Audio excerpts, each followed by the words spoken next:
अस्सलाम वालेकुम एवरीवन, कैसे हैं जी आप सब। उम्मीद करती हूँ आप सभी ठीक ठाक होंगे और अपने अपने घरों में खुशबाश होंगे। हमारी आज की रेसिपी है जी बीफ बिरयानी की। ये ऑथेंटिक सी रेसिपी आपकी 20 मिनट में जो है बन के तैयार हो जाएगी। आपको जो है इससे ज़्यादा टाइम नहीं देना पड़ेगा इस रेसिपी को। अगर आप बहुत ज़्यादा जल्दी में हैं, आपके मेहमान आ रहे हैं, अगर आपसे किसी ने फरमाइश की है, आपके बच्चों ने की है, आपके गेस्ट ने की है, तो आप जो है जस्ट 20 मिनट्स में रेडी करके उनके हवाले कर दीजिए और ढेर सारी तारीफ़ें जो है वो अपने नाम कर लीजिए। इस रेसिपी को आपने एंड तक ज़रूर वॉच करना है। इस रेसिपी को आपने ट्राई भी करना है और फिर मुझे प्यारा सा कमेंट भी छोड़ना है कि मेरे तरीक़ेकार से अगर आपने बनाई है तो आपकी भी ये बीफ बिरयानी की रेसिपी जो है वो कैसे बनी थी। मेरे पीछे भी फ़िलहाल जो हल्का फुल्का सा शोर आ रहा है उसको इग्नोर कीजिए और सिर्फ इस रेसिपी पे जो है फोकस कीजिए। तो चलिए यहाँ पे स्टार्ट करते हैं हम अपनी रेसिपी। यहाँ पर आप देख सकते हैं जी 1 kg से थोड़ा सा ऊपर जो है मेरे पास बीफ मौजूद है और इस बीफ के अंदर बोटी भी मौजूद है और हड्डी वाला बीफ भी मौजूद है। हड्डी वाला हमने इसलिए डलवाया था कि हड्डी का जो स्ट्रोक निकलता है उसका एक अपना ही टेस्ट आता है, सही है। तो यहाँ पे मैंने ले ली हैं 4 से 5 अदद टमाटर। उसके बाद यहाँ पे मैंने खुश्क मसाले जात ले लिए हैं, वो सारे यहाँ पे मैंने मेंशन कर दिए। आप यहाँ से देख लीजिए इनके नाम और ये सारे आप मसाले जो है इसके अंदर ऐड कर देंगे। अगर इन खुश्क मसालों में से आपके पास कोई एक मसाला भी नहीं है देन टेंशन की कोई बात नहीं है, आप उसको स्किप कर दीजिए। उसके ऑपोजिट आपको और कोई चीज़ भी डालने की ज़रूरत नहीं है, बल्कि आप हर चीज़ जो है एक मेजरमेंट के हिसाब से बीच में ऐड कीजिएगा। मसाले ऐड करने के बाद जी यहाँ पे हमने सुर्ख मिर्च जो है वो ऐड कर दी है। आप चाहें तो दड़ा ऐड कर दें, चाहे तो आपके पास बारीक मिर्च है आप वो ऐड कर दीजिए। उसके बाद यहाँ पे मैंने नमक ऐड कर दिया है जी। नमक आप देख सकते हैं 1 स्पून ही जो है मैंने इसके अंदर ऐड किया था। हल्दी भी यहाँ पे हम 1 टेबलस्पून जो है वो इसके अंदर ऐड कर देंगे। हल्दी ऐड करने के बाद जी यहाँ पे मैंने लहसुन ऐड कर दिया है। ये बेसिक 3 मसाले हैं जो मैंने यहाँ पे ऐड की हैं, नमक, मिर्च और हल्दी। इसके बाद जी यहाँ पे आपने फ्राई की हुई प्याज ऐड कर देने हैं। कच्चे प्याज ऐड नहीं करने, फ्राई करके ऐड करने हैं। अच्छा, एक बात का ध्यान रखना है कि आपकी आंच जो है प्याज के फ्राई के दौरान ज़्यादा तेज़ हो। मध्यम आंच पे ऐसे जो है प्याज रह जाएंगे तो ज़्यादा तेज़ होगी तो वो क्रिस्पी होंगे। उसके बाद यहाँ पे बिरयानी मसाले का पैकेट ऐड कर देना है।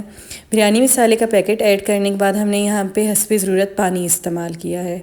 पानी इतना आपने डालना है जिसके अंदर ये सारी चीज़ें जो है डिप हो जाएँ अच्छी तरह से।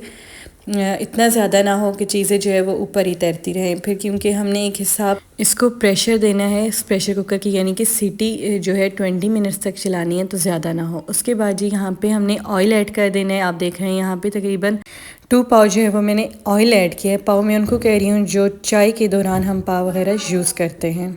चावल बॉईल करने वाले पानी के अंदर नमक और खुश्क मसाले जो है वो ऐड कर लेंगे। उसके बाद जी यहाँ पे हमारा जो बीफ था वो भी रेडी हो गया था। हमने उसको भूना नहीं था बल्कि सिर्फ जो है उसको प्रेशर कुकर में 20 मिनट्स के लिए रखा था और जब उसकी सीटी चली थी उसका टाइम जो है आपने 20 मिनट्स के लिए रखने। उस दौरान ही ये अपना ऑयल वगैरह छोड़ देगा और मसाले जो है वो सारे अच्छी तरह से जज़ब कर लेगा, तो ये जो है कच्चा कच्चा टेस्ट नहीं देगा। अब आते हैं जी इसकी तह लगाने की तरफ। तो पहले आपने हल्का सा ऑयल जो है नीचे डालना है। उसके बाद जी आपने पहली परत जो रखनी है वो आपने यहाँ पे रखनी है चावलों की। चावल जो है आपके 1/4 तक बॉयल हों, मतलब कि आप कह लें कि 75% तक आपके चावल जो है वो बॉयल है और हल्का सा जो है उनके अंदर वो थोड़ा कच्चा जो हो पन मौजूद हो, ताकि जब इसको दम दिया जाए तो चावल जो है वो खड़ी खड़ी नज़र आएँ लेकिन अच्छी तरह से गले हुए हों। पहले जो हमने चावल की तह लगाई थी उसके ऊपर जी आपने पहले यहाँ पे लीमू जो है वो कट करके रख देने हैं और लेमन के ऊपर जो है आप अपना जो मसाला आपका रेडी किया हुआ होगा आपने वो डाल देना है। मसाले की आप यहाँ पे शक्ल देख सकते हैं, माशाल्लाह से जो है अच्छी तरह से इसने सारे मसाले अपने अंदर जो है जज़ब कर लिए थे गोश्त ने। जब आप एक साइड पे ये मसाला वगैरह रखेंगे ना तो आप दूसरी साइड पे साथ ही जो चावल बॉईल करना रखते हैं। इस तरह जो आपका काम जल्दी जल्दी हो जाएगा और जस्ट 20 मिनट्स में आपकी ये बिरयानी जो है वो बन के रेडी हो जाएगी। उसके बाद जब हमने मसाला डाल लिया है तो इसकी सेकंड जो परत है वो फिर अगेन जो है यहाँ पे मैं चावलों की डाल रही हूँ। चावलों के ऊपर फिर जो है वैसे ही हम रिपीट कर देंगे। लेमन के जो कतले हमने किए थे वो जो है यहाँ पे डाल देंगे। उसके बाद यहाँ पे फूड कलर जो है वो मैं यूज़ कर रही हूँ। वैसे अगर मैं चिकन की बिरयानी बनाती हूँ तो मैं जो नॉर्मल हल्दी यूज़ करती हूँ, लेकिन जब बीफ की बिरयानी वगैरह बनती है तो बीफ का अपना कलर जो है वो इतना थोड़ा डार्क सा होता है पकने के बाद कि फिर जो हमें इस कलर की ज़रूरत पड़ती है। यहाँ पे फिर हल्दी जो है वो वैसा वर्क नहीं करती। यहाँ पे अगर आप चाहें तो आप ऑप्शनल जो है टमाटर भी रख सकते हैं, सब्ज़ धनिया भी डाल सकते हैं, सब्ज़ मिर्ची भी डाल सकते हैं। इट्स डिपेंड ऑन यू कि आप जो है चावलों के दम के ऊपर क्या क्या चीज़ें डालना चाहते हैं। लेकिन मैं आपको एक टिप दे रही हूँ कि हमेशा थोड़ा सा मसाला बचा के रखिए, ताकि जब आप चावल की ऊपर वाली तह लगाएं तो उसके ऊपर थोड़ा सा आपका मसाला लाजमी आए, क्योंकि जब ये ऊपर से नीचे की जानिब जाता है मसाला, तो इसका जो टेस्ट ऊपर वाली तह है और उससे जो नीचे तह है वहाँ तक जो है ये अच्छी तरह से जज्ब हो जाता है। खैर जी, यहाँ पे आपने इसको दम देना है जस्ट 10 to 15 मिनट्स के लिए, क्योंकि चावल भी जो है वो बॉयल थे, उसके बाद चिकन बीफ जो है यहाँ पे वो अच्छी तरह से गला हुआ था। तो यहाँ पे जब मैंने दम हटाया तो इसकी जो है आप देख सकते हैं माशाल्लाह से शक्ल इतनी ज़्यादा मज़े की ये बिरयानी बनी थी, यकीन जानिए ये टेस्ट में बेतहाशा रिच थी। और उसके अलावा जो है इसकी लुक भी यहाँ पे आप चेक कीजिए, फ्लेवर वाइज भी बहुत अच्छी थी और लुक वाइज भी ये बहुत अच्छी थी। तो उम्मीद करती हूँ आपको मेरी ये रेसिपी जो है काफ़ी ज़्यादा पसंद आई होगी। इसके अलावा जो है आपको अगर मज़ीद चिकन बिरयानी की रेसिपीज़ चाहिए वो भी यहाँ पे मेरे चैनल पे मौजूद हैं। पुलाव वगैरह की चाहिए देगी हिसाब से तो वो भी जो है सब यहाँ पे मौजूद हैं। काफ़ी ज़्यादा क्वांटिटी में बनी हुई चीज़ें जो है इस चैनल पे मौजूद हैं, आप वॉच कर सकते हैं। अब एक प्यारा सा जल्दी से मुझे कमेंट छोड़िए और बताइए कि आप मेरी वीडियो जो है वो कहाँ से वॉच कर रहे हैं। अगर अभी तक आपने लाइक नहीं किया तो काइंडली अब लाइक कर दीजिए वीडियो को, इसको अपने फैमिली फ्रेंड्स में शेयर कीजिए और जहाँ जहाँ आप चाहते हैं कि आप जाएं और आपके लिए ऐसी ही बिरयानी आपको मिले तो उन सब लोगों को यहाँ पे कमेंट्स के अंदर मेंशन कीजिए। Thank you so much.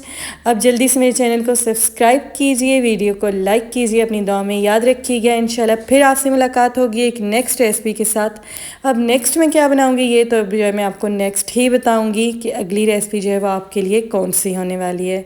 तब तक अपनी दुआ में याद रखिएगा, अपने घरों में आप भी खुशबाश रहिए और बाकी सब भी। और मज़ीद अगर आप चाहते हैं कि आपकी फरमाइश पे कोई जो है रेसिपी तैयार की जाए तो उसके लिए जो है एक प्यारा सा कमेंट छोड़िए, कमेंट में बताइए कि आपको नेक्स्ट रेसिपी कौन सी चाहिए, तो आपकी फरमाइश पे भी जो है यहाँ पे रेसिपी तैयार की जाएगी। And this offer is special for my all sisters. Thank you so much. जो लोग जो है यहाँ पे मेरी वीडियो को देख रहे हैं, जिन्होंने एंड तक देखा है, उन सबका बहुत बहुत ज़्यादा शुक्रिया। अल्लाह पाक आप सबको बहुत ज़्यादा खुश रखें। और मज़ीद रेसिपीज़ के लिए अगेन मैं आपको बता रही हूँ मेरे चैनल पे मौजूद है। Thank you so much. अल्लाह हाफिज़।